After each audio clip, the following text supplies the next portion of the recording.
Om Swastiastu. Jadi di video kali ini saya akan mempresentasikan mengenai usaha yang akan saya ajukan tentang alat cuci tangan otomatis. Namun sebelumnya izinkan saya untuk memperkenalkan diri. Nama saya Igede Bayu Bagus Ananda Radiasa dari kelas 12 IPA 1, nomor absen 7. Mohon disimak dengan baik-baik ya. Diawali dengan latar belakang. Secara umum latar belakang saya, di zaman yang sudah semakin modern, manusia melakukan segala sesuatu dengan praktis, cepat, dan efisien. Namun akibat adanya pandemi global di awal tahun 2020, semua aktivitas harus terhenti sejenak. Namun hal ini tidak lantas membuat rotasi bumi ikut berhenti. Berbekal teknologi yang semakin berkembang, saya ingin membuat atau membangun usaha teknologi terapan, yaitu microcontroller berupa keran air dan keran sabun otomatis, tanpa perlu sentuhan dalam penggunaannya. Dengan ini, saya berharap usaha yang saya ciptakan dapat menanggulangi serta meminimalisir penyebaran virus SARS-CoV-2 di dunia. Lanjut, visi dan misi. Visi saya ialah ingin menciptakan produk Micon yang dapat dinikmati oleh semua golongan masyarakat. Dan misi saya menjual produk dengan harga terjangkau namun tetap berkualitas. Selanjutnya, strategi penjualan, di mana produk yang akan saya jual yaitu Micon Control otomatis, keran air, dan keran sabun dengan bertempat di rumah sendiri berupa home industry dengan harga menyesuaikan dengan spek produk yang diinginkan, serta dengan melakukan promosi secara daring melalui sosial media dan juga mengikuti pameran-pameran. Selanjutnya, ini adalah skema hardware yang akan saya gunakan pada alat-alat yang saya ciptakan atau kembangkan, dan ini saya buat dengan aplikasi Proteus. Dapat dilihat, saya menggunakan hardware berupa Arduino Uno R3, lalu ada sensor ultrasonik, dan juga motor servo. Adapun rangkaian ini akan saya gunakan di kedua alat yang saya kembangkan, yaitu keran air otomatis dan juga keran sabun otomatis. Lanjut, ini adalah gambar rancangan software yang saya buat dengan aplikasi Arduino.Uno. Lebih lengkapnya, saya sudah tampilkan ini di proposal usaha yang telah saya ajukan. Baik, lanjut. Baik, ini adalah rancangan alat yang saya buat secara manual, di mana di bagian kiri itu adalah gambar dari keran air otomatis dengan komponen yaitu bak penampung air, lalu ada keran air, lalu ada tempat microcontroller dan juga sensor ultrasonik.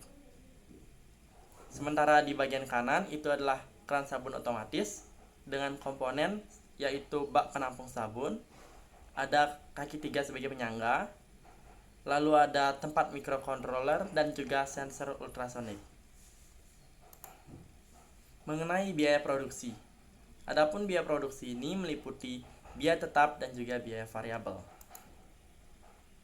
Baik, ini adalah biaya tetap atau rangkaian biaya tetap saya yang saya gunakan selama saya akan melakukan produksi, dengan total biaya tetap sebesar 4 juta rupiah.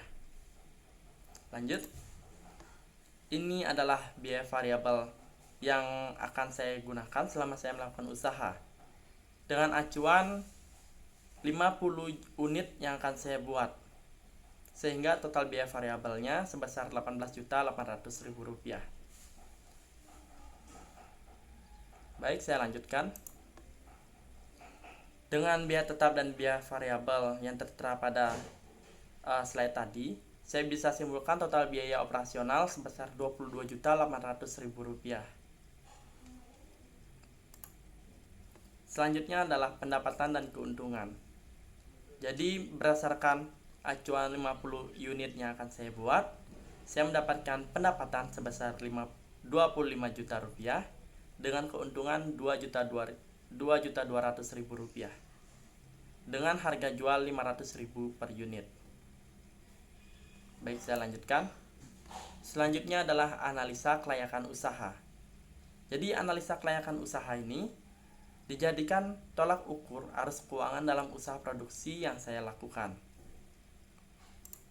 Adapun yang pertama adalah cash flow dan benefit cost ratio, di mana cash flow yang akan saya dapatkan sebesar Rp6.200.000 dan benefit cost ratio yang akan saya dapatkan sebesar 1 kali.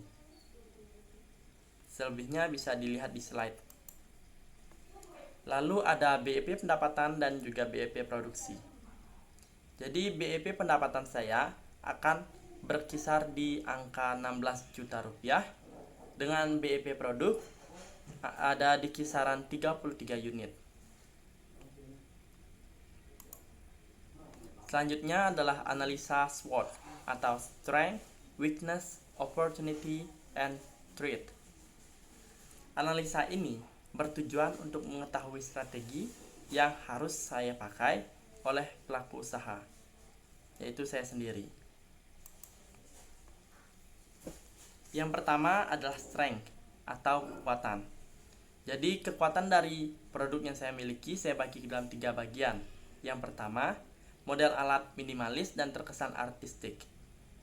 Yang kedua, bahan baku mudah untuk diperoleh, baik di toko-toko terdekat maupun melalui e-commerce. Lalu yang ketiga, penerapan teknologi microcontroller pada alat cuci tangan otomatis yang saya buat dapat menjadi daya tarik tersendiri bagi pelanggan atau calon pelanggan. Baik, saya lanjutkan. Yang kedua ada weakness atau kelemahan. Jadi kelemahan dari produk yang saya buat atau saya kembangkan itu juga saya bagi dalam 3 bagian. Yang pertama adalah pembuatan alat yang tergolong cukup lama. Jadi hal ini juga karena produk merupakan bagian dari alat-alat elektronik yang menggunakan elektronik ataupun yang lainnya. Lalu yang kedua, membutuhkan casing yang dapat mencegah air agar tidak masuk dan merusak komponen alat. Dan yang ketiga, membutuhkan perawatan ekstra, sama seperti alat-alat elektronik lainnya. Lalu lanjut ke opportunity atau peluang. Jadi peluang produksi usaha saya di dunia bisnis itu saya bagi ke dalam 3 bagian. Yang pertama, produk saya sangat bermanfaat kepada khalayak umum, khususnya di tengah situasi pandemi seperti sekarang. Karena saya menciptakan keran air dan keran sabun otomatis, yang dimana ini mengutamakan kebersihan dan juga kesehatan diri, sehingga kita menghindarkan dari virus SARS-CoV-2. Lalu yang kedua, mengacu pada pertama, permintaan pasar akan produk yang saya ciptakan atau kembangkan akan terus meningkat dari waktu ke waktu.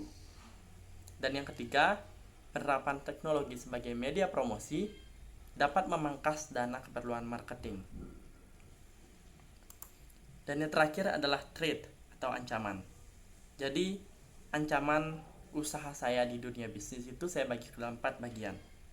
Yang pertama, persaingan di dunia bisnis yang semakin ketat.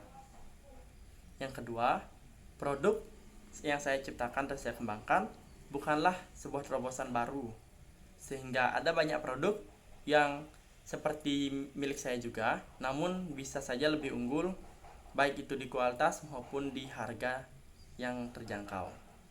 Dan yang ketiga, harga komponen produk yang kadang tidak menentu dan cenderung meningkat. Dan yang terakhir, sulit untuk mendapatkan konsumen yang tetap, karena produk yang saya kembangkan ini bukanlah produk atau kebutuhan pokok kehidupan manusia, sehingga akan bisa dibilang sedikit peminat di kalangan masyarakat. Jadi seperti itu. Jadi sekian dari presentasi saya. Jika ada kesalahan kata maupun kesalahan yang lainnya, saya minta maaf. Selebihnya saya ucapkan terima kasih atas perhatiannya. Saya ucapkan terima kasih dan saya tutup dengan Param Santi. Om Santi Santi Santi Om.